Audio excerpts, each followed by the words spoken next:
Well, tonight's lesson is on prayer for restoration. So we're looking towards the Old Testament for this. We've studied it not too long ago, the book of Nehemiah. We studied several chapters, well, all the chapters in it. But this is a refresher. This is from the Sunday school lesson. So we're going to go ahead and read the scriptures. It comes from the first and second chapters of Nehemiah. And then we'll talk about it a little bit. The words of Nehemiah, the son of Hakaliah, something like that. And it came to pass in the month of Chislew in the 20th year, as I was in Shushan the palace. They said unto me, the remnant that are left of the captivity there in the province are in great affliction and reproach. The wall of Jerusalem also is broken down, and the gates thereof are burned with fire. And it came to pass when I heard these words that I sat down and wept and mourned certain days and fasted and prayed before the God of heaven. Let thine ear, it skips to verse 6, let thine ear now be attentive and thy eyes open that thou mayest hear the prayer of thy servant, which I pray before thee now day and night. For the children of Israel shall be my servants and confess the sins of the children of Israel, which we have sinned against thee. Both I and my father's house have sinned. And it skips to verse 8. Remember, I beseech thee, the word that thou commandest thy servant Moses, saying, if ye transgress, I will scatter you abroad among the nations. But if ye turn unto me and keep my commandments and do them, though they were of you cast out unto the uttermost part of the heaven, yet will I gather them from thence, and will bring them unto the place that I have chosen to set my name there. It skips to 11. Lord, O Lord, I beseech thee, let now thine ear be attentive to the prayer of thy servant and to the prayer of thy servants, who desire to fear thy name and prosper. I pray thee, thy servant this day, and grant him mercy in the sight of this man, for I was the king's cupbearer. Then we skip to chapter 2, verse 5, 7, and 8. I said unto the king, if it please the king, if thy servant have found favor in thy sight, that thou wouldest send me into Judah, unto the city of my father's sepulchres, that I may build it. Moreover, I said unto the king, if it please the king, let the letters be given to me to the governors beyond the river, that they may convey me over till I come into Judah.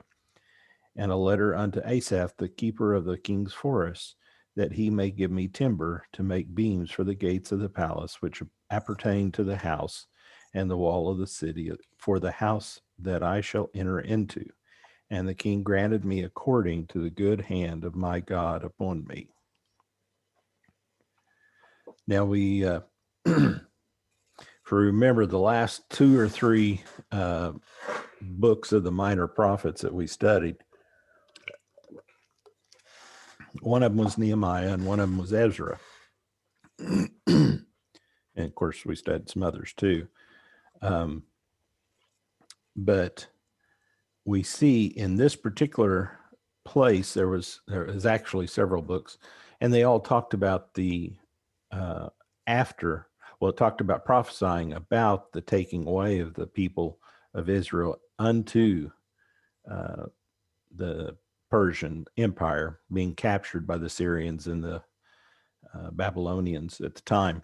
Well, this is the return of it after the 70 years, as Daniel, it was talking about there'll be 70 years in capture or in the away from Jerusalem. And this is what they talked about, that they wanted to go back. In the 20th year corresponds to the 20th year of King Xerxes, which began in 465 BC. So that's 20 years later. So this would be about November or December in 445 in the capital of Persia, which was Shushan. Now, they started, if we remember the story, they started earlier. They were given by Cyrus, they were given the challenge to go back. And as far as they said, you can go back and rebuild. And they took several with them. The prophet took several with him.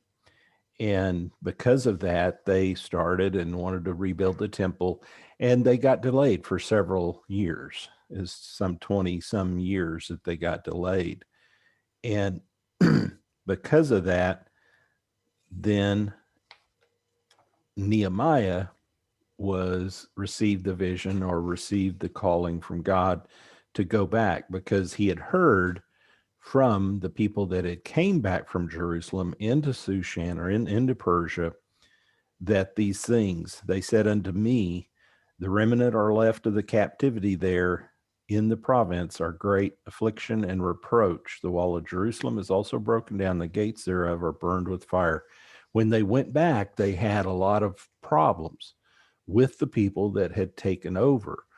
They had left some people there, the old and the ones that couldn't make the trip to Persia, they left them there, but mainly others from outside of Israel had came in and kind of filled the vacuum. Now the soldiers and stuff had pretty well thoroughly beat the walls down and broken them down, but the other people also added to that. They continued to, tear down the walls. They burnt the sanctuaries, they burnt the doors, the gates of the city, and all that, just so they wouldn't come back. They had heard this starting, that was going to happen, and they said, no, we don't want them there. Even in so much that the governor sent back to the Persian ruler and told them that they're going to have an uprising. So they told them to stop. The Persian ruler told them to stop building. So they had to, okay, at that particular time.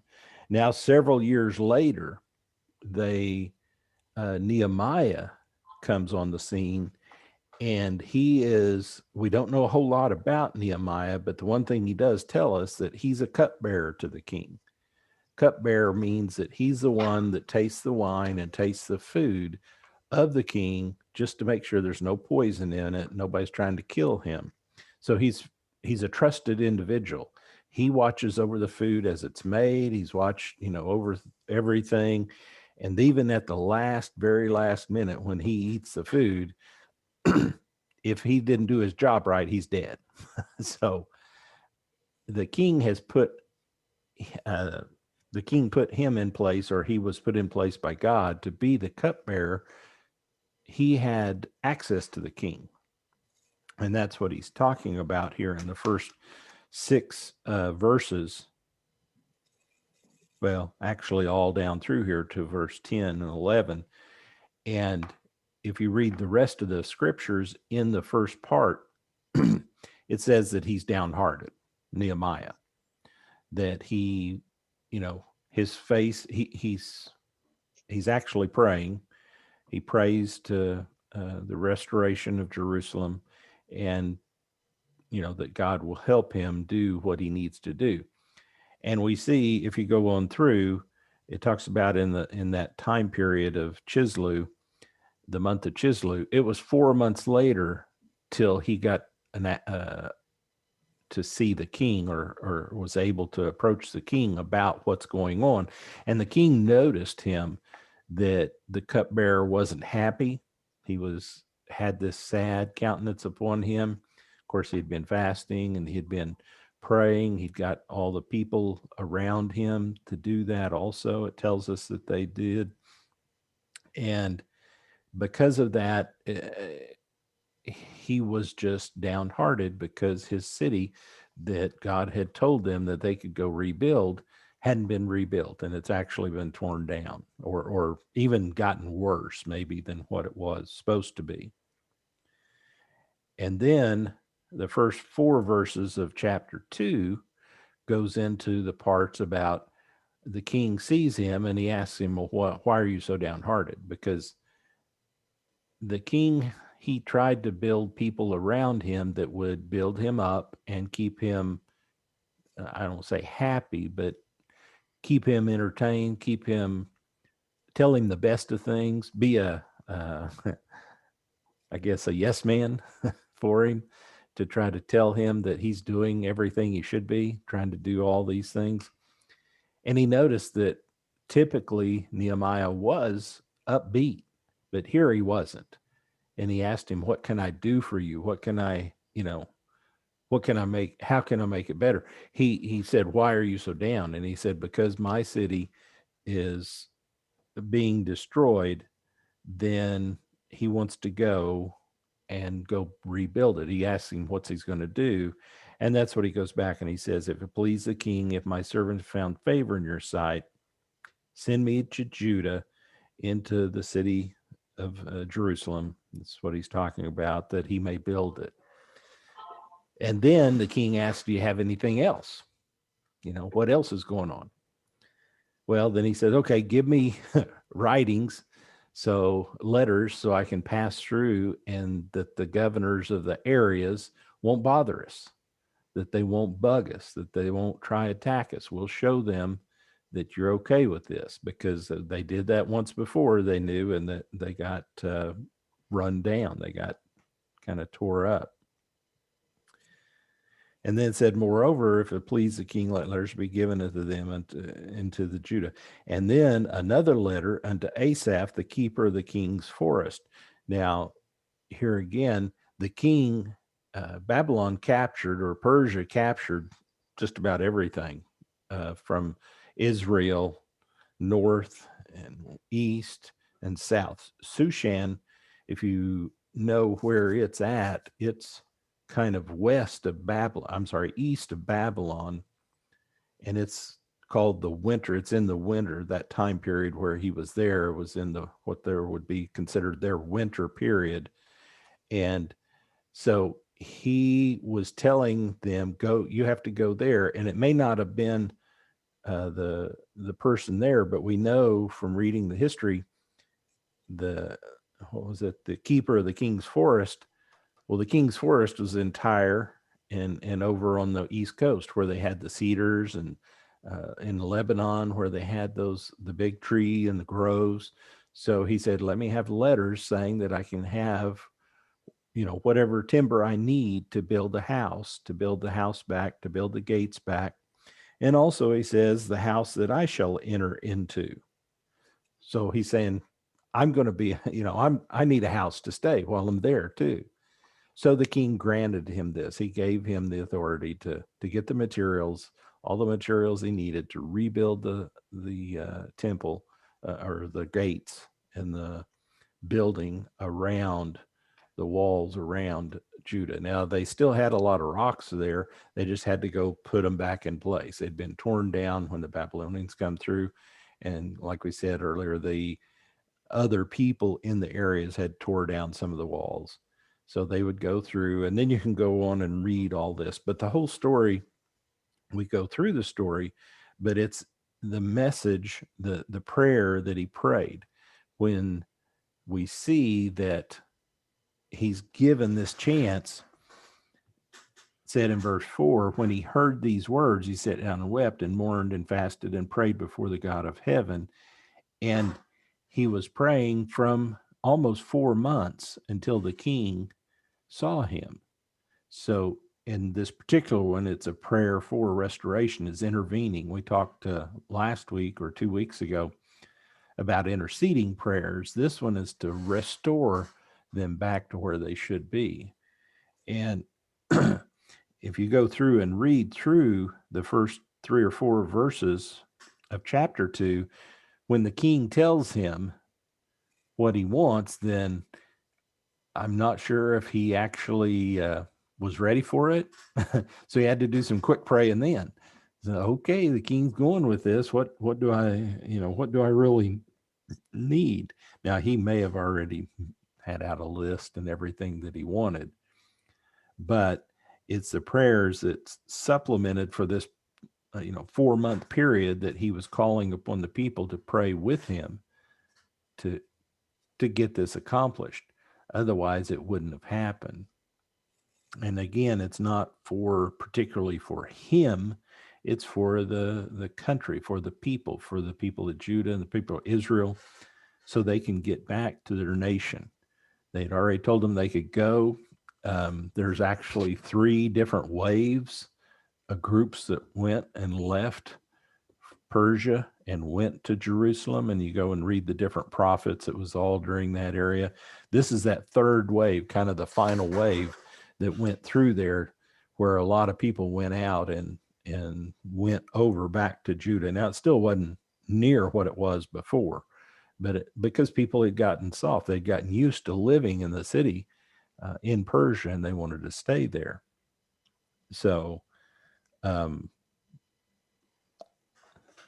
see, it tells us a little bit about Nehemiah too, that Nehemiah was a layman. We talked about that before. He did not come from a family renowned. Thus, we don't have a lot of information on him. And that compares against Ezra, the book of Ezra, because Ezra provides a detailed account of him and his family. And that's because he was a priest and he came from the descendants of Aaron. And because of that, he was the one that's going to move upon the temple and get the temple rebuilt that particular time. But Nehemiah wasn't really, he was like a nobody, kind of like Obadiah. Obadiah was a farmer, if we remember. He was going back there, and God called him, said, go do this, go take off. And that's why he was also of Nehemiah. We don't have anything more than he was a son of Hakaliah, and then possibly a brother. It's called him his brethren of Hananiah. So we don't know if it's brother or relative or exactly what it meant.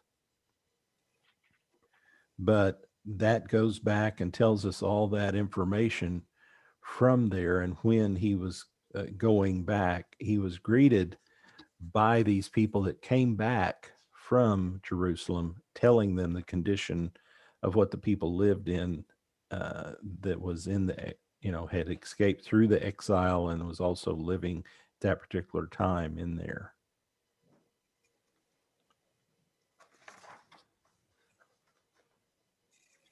Any questions or any comments or?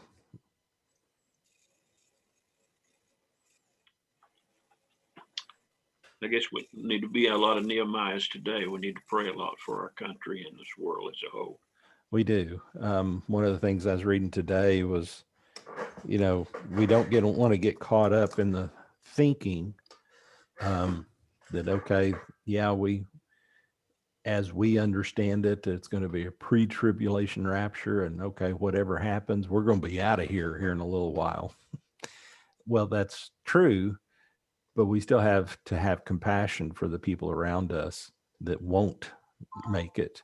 So we've got to be on guard and on our game in order to try to win people, to try to get them so they will be able to go in the rapture, because we don't know exactly how long we have to it, but it's going to be maybe a while, maybe in our lifetimes, it may not, we don't really know. But it seems we don't want to get into that lackadaisical attitude that, oh, I'm okay, so I'm good. And that's true, but there's a lot of people out there that aren't. More and more people aren't. They just living day to day right now, especially after the pandemic. They're trying to get their lives back in order. A lot of people's trying to get jobs back. A lot of people's trying to, reestablish some semblance of common, routine again. And we just need to reach out, because a lot of people are hurting now. There's a lot of people that don't know where to turn to. They've been now a year or so without a job, and they don't know really that they want a job again, but they got to go back to it. We do need to get back to where we are, and they still need to go back to church and listen and hear the word and make sure that they're ready for when the time comes. I think a lot of people almost lost hope, with the social media, with TV and everything. All you hear about anymore is bad news, and then some of the things that people are doing. As a Christian, you and I've talked about it before. I wonder where their head is at. You know what I mean? Just, and it's, but in the midst of all of that, like you said, we still have to be, we have to occupy till I come. I mean, we've got to be here until he comes. either for us as individuals or us as a church as a whole. Mhm. Yeah, we still have to be the lights that he wants us to be, not hide our light under a basket, but be the light so people can see the way to Christ. Well, Everybody's so angry. it's right. It's sad that everybody's so angry. Mm-hmm. And it No kind of it's on both sides. Yeah, no civility. No, you can't talk reasonably. Everybody starts yelling at one another and stuff. It's like, Mhm. just talk to one another, and okay, yeah, they may not see your side, but then you agree to disagree. That's what you have to do. Right.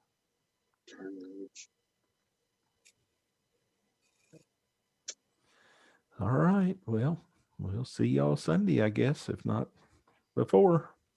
Okay. Love you guys. See Love ya. you too.